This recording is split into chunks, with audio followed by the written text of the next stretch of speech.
Hello and welcome to Wildcat Stadium as we get set for another Capital Athletic League battle between the Rio Americano Raiders and the Whitney Wildcats here at Whitney's homecoming night. As always, alongside Justin Chandler, I'm Matt Judy. Now, the last time these two teams met was last year, and Rio Americano had some struggles in that game. Yeah, things didn't go well for the Raiders as the Wildcats cruised. Now, the Raiders will have a tough task stopping the Wildcats tonight, as the Wildcats' offense has gotten continuously better each game this year.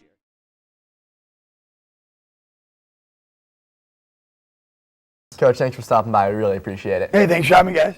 Now, let's talk about your first game against Mira Loma. Your offense was rolling. You guys ended up winning 55-7. How important was it? Now, next Whitney hosted Rio Americano, and the offense was going again. You guys controlled that game from start to finish. You ended up winning 56-28.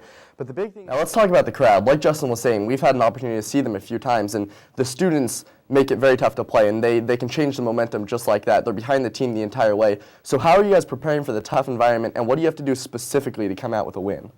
Let's take a look at your first game. It was a non-league victory against Vintage. Now, Drew Romo threw for 171 yards and 3 touchdowns, and your offense ran for 178 yards. What were you guys doing to keep it so balanced? Hello, sports fans. I'm Matt Judy, and this is your Full Court Press. Up first, we start with a sports story about concussions. Every year, about 300,000 concussions occur annually in high school sports. Photographer Jared Lombardo and I show you how one athlete deals with multiple head injuries on the basketball court. Here's our story. Sophomore Tony Roberts returned to the court on February 5th against Antelope. He played for the first time in over a month. He also played in the senior night game against Mira Loma. Now we'll get you caught up on some varsity winter sports scores from last Wednesday. Hello, sports fans. I'm Matt Judy, and this is your Full Court Press. Up first, we start with a sports story about the softball team's new head coach. Former softball coach April Steele had an overall record of 133-76 since he started the program in 2006. Reporter Kyle Dowd and photographer Josh Penny explained how this year's team was thrown a curveball. Here's their story. The softball team's next home game is against Ponderosa on March 11th at 4 p.m.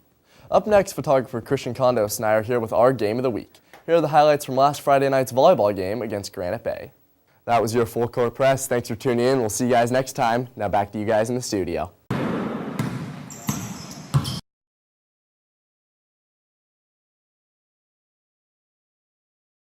I'm here in the corner of Church Street, and the NCAA tournament, which is taking place behind me, is not the only sports story in town. In fact, just a couple blocks down the road, a new soccer stadium is in the works, and today's sports reporter Justin Chandler got a chance to talk with city officials about their plans. The city's soccer-specific stadium, which is set to break ground late this spring, will drive international teams and fans to Orlando and increase revenue.